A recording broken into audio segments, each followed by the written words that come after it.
भारत माता की जय। जय श्री राम। दोस्तों, स्वागत है आपका हमारे यूट्यूब चैनल जॉब सर्चिंग में। अगर आपने अभी तक हमारे चैनल को सब्सक्राइब नहीं किया है तो जल्दी से सब्सक्राइब कर लिए ताकि आपको हर अपडेट मिल सके। दोस्तों, आप देख सकते हैं आरपीएफ की वैकेंसी निकली है जिसकी ओपनिंग डेट 15 अप्रैल 2024 से स्टार्ट हो गई है और क्लोजिंग डेट 14 मई 2024 है। दोस्तों, अगर आपने फॉर्म भरते समय कुछ गलती की है तो आपको उसमें करेक्शन करने को भी चांस मिलने वाला है। करेक्शन डेट 15 मई से लेकर 24 मई 2024 तक है। कांस्टेबल की टोटल वैकेंसी 4208 है। एज लिमिट 18 साल से लेकर 28 साल तक होगी। मेडिकल स्टैंडर्ड B1 रहेगा और आपका इनिशियल पे 21,700 रहेगा। आपकी एज गणना 1/7/2024 से करी जाएगी। इस एग्जाम में 1/3 निगेटिव मार्किंग है, यानी अगर आप 3 आंसर गलत लिखते हैं तो आपका 1 मार्क कम होगा। आपको हमने थंबनेल में बताया है कि अगर आपने एक गलती करी तो आपका फॉर्म 100% रिजेक्ट होगा, जो कि अब हम बताने वाले हैं। Candidates who submit more than one application against this centralised employment notification will be summarily rejected and will be debar from all future examination of RRB and railway recruitment cell. मतलब अगर आप एक से ज़्यादा फॉर्म भरते हो तो आपका फॉर्म रिजेक्ट कर दिया जाएगा और आगे फ्यूचर में भी आप कोई एग्जाम नहीं दे सकते। अगर आप भारत सरकार, राज्य सरकार या गवर्नमेंट की कौन सी भी ऑर्गेनाइजेशन जिससे आप डिसमिस किए गए हो, यानी अगर आप सस्पेंड हो, तो आप ये फॉर्म के लिए एलिजिबल नहीं हो। आपका जो सिग्नेचर होगा वो कैपिटल लेटर में नहीं होना चाहिए और डिसजॉइंटेड लेटर्स मतलब कि वो कंटिन्यू होना चाहिए। अगर आप में से कोई कैंडिडेट SC/ST कैटेगरी का होगा तो उनके लिए free train travel facility available है। मतलब कि आप अपने कॉल लेटर पे रिजर्वेशन कर सकते हैं स्लीपर क्लास की, लेकिन ओपन, OBC, EWS इनके लिए ऐसी कोई फैसिलिटी अवेलेबल नहीं रहेगी। आपका नागरिकत्व भारतीय होना चाहिए। आपकी एज लिमिट 18 साल से लेकर 25 साल तक होनी चाहिए, लेकिन कोविड-19 के वजह से आपको 3 साल की एज बढ़ाई गई है। तो आप अगर ओपन या EWS कैटेगरी में है तो आप 18 साल से 28 साल तक होगे, फिर भी आप फॉर्म के लिए अप्लाई कर सकते हैं। और अगर आप SC/ST कैटेगरी में होंगे तो आपको एज रिलैक्सेशन 5 साल ज़्यादा है और OBC के लिए 3 साल ज़्यादा है। मतलब कि अगर आप SC/ST कैटेगरी से बिलोंग करते हो तो आप 33 साल तक फॉर्म भर सकते हैं और अगर OBC कैटेगरी से बिलोंग करते हैं तो 31 साल तक फॉर्म भर सकते हैं। मतलब अगर आप UR या EWS कैटेगरी से बिलोंग्स करते हैं तो आपका जन्म 2 जुलाई 1996 से लेके 1 जुलाई 2006 के बीच होना चाहिए। अगर आप OBC कैटेगरी से बिलोंग करते हैं तो आपका जन्म 2 जुलाई 1993 से लेके 1 जुलाई 2006 तक होना चाहिए। अगर आप SC/ST कैटेगरी से बिलोंग करते हो तो आपका जन्म 2 जुलाई 1991 से लेके 1 जुलाई 2006 के बीच होना चाहिए।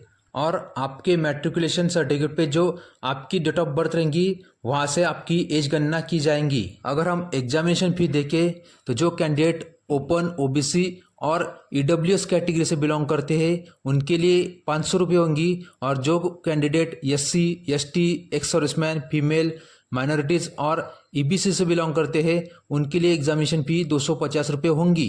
अगर आप CBT एग्ज़ाम अटेंड करते हैं तो आपकी जो एग्ज़ाम फ़ी है वो आपको रिफंड की जाएगी। दोस्तों, EBC और EWS में अंतर है। EWS मतलब इकोनॉमिकल वीकर सेक्शन, जबकि EBC वे कहलाते हैं जिनकी फैमिली इनकम 50,000 से कम हो।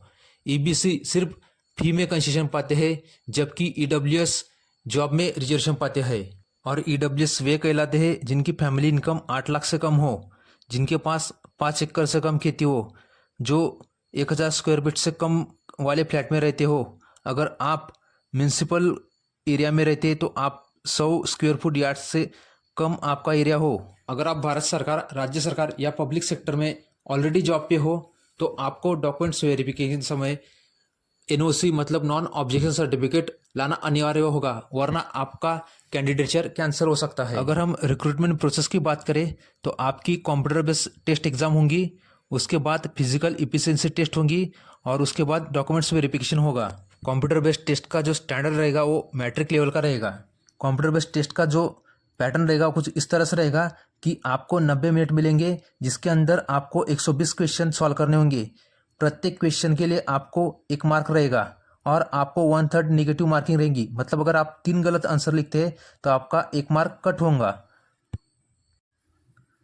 एग्जाम के बाद नॉर्मलाइजेशन मेथड के हिसाब से आपकी मेरिट लगने वाली है, जिसके लिए आपको मिनिमम 5% भी लगाने होंगे।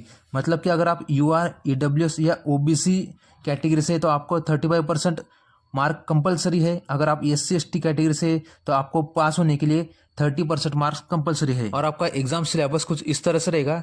अरिथमेटिक 35 मार्क, रीजनिंग 35 मार्क और जनरल अवेयरनेस 50 मार्क। आप वीडियो पॉज करके देख सकते हैं कि इसमें कौन कौन से टॉपिक रहने वाले हैं। मतलब आपको 90 मिनट में 120 क्वेश्चन सॉल्व करने होंगे। अब हम देखेंगे फिजिकल इफिशिएंसी टेस्ट, जो पुरुषों के लिए 1600 मीटर भागना होगा, जो कि 5 मिनट 45 सेकंड के अंदर आना होगा।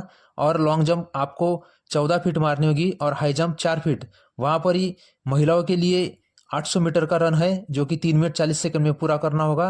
लॉन्ग जंप 9 फीट और हाई जंप 3 फीट। अगर हाइट देखे तो UR, EWS, OBC इन कैटेगरी के पुरुषों के लिए 165 सेंटीमीटर होना चाहिए और महिलाओं के लिए 157 सेंटीमीटर। SC/ST कैटेगरी के पुरुषों के लिए 160 सेंटीमीटर होना चाहिए और महिलाओं के लिए 152 सेंटीमीटर।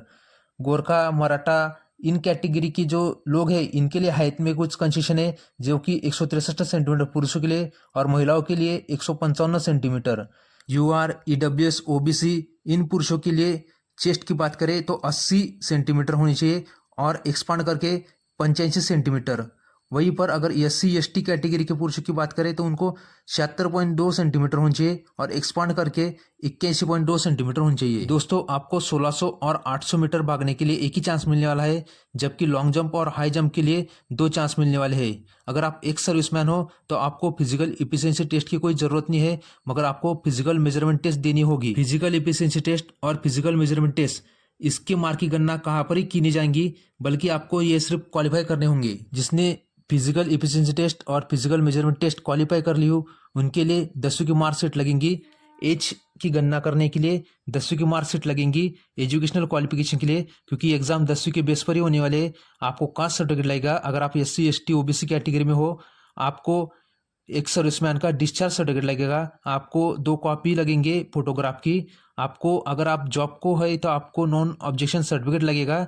आपको डोमिसाइल सर्टिफिकेट लगेगा और आप अगर EWS में हो तो आपको उसका भी सर्टिफिकेट लगने वाला है। अगर आप SC/ST OBC एक सर्विसमैन या EWS कैटेगरी से बिलोंग करते हैं, अगर आपने डॉक्यूमेंट्स वेरिफिकेशन के समय अपनी कैटेगरी का सर्टिफिकेट नहीं दिखाया तो आपकी जो गणना है वो जनरल कैटेगरी में की जाएगी। जो कैंडिडेट्स EWS कैटेगरी से बिलोंग करते हैं उनको डॉक्यूमेंट्स वेरिफिकेशन के समय अपना इनकम सर्टिफिकेट दिखाना अनिवार्य होगा। दोस्तों आपको 12 फोटोकॉपी निकाल के रखनी होगी ताकि फ्यूचर में काम आ सके।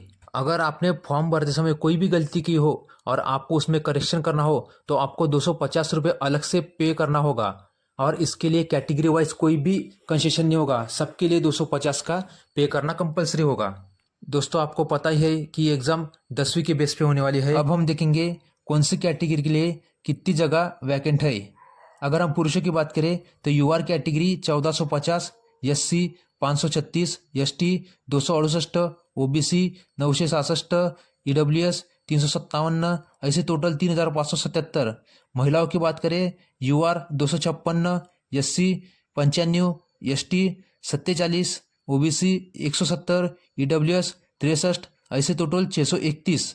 और जो एक्स सर्विसमैन है उनको 10% मतलब कि 420। इस तरह से कैटेगरी का डिस्ट्रीब्यूशन किया गया है। दोस्तों मैंने पूरी जानकारी डिटेल में बता दी है। अगर आपको सिलेबस देखना हो तो आप वीडियो पॉज करके देख सकते हैं। आशा करता हूँ आपको हमारा वीडियो अच्छा लगा होगा। अगर आपको हमारा वीडियो अच्छा लगा होगा तो प्लीज़ हमारे वीडियो को लाइक करिए, शेयर करिए और हमारे चैनल जॉब सर्चिंग को सब्सक्राइब कीजिए। धन्यवाद दोस्तों। जय हिंद, जय भारत, जय श्री राम।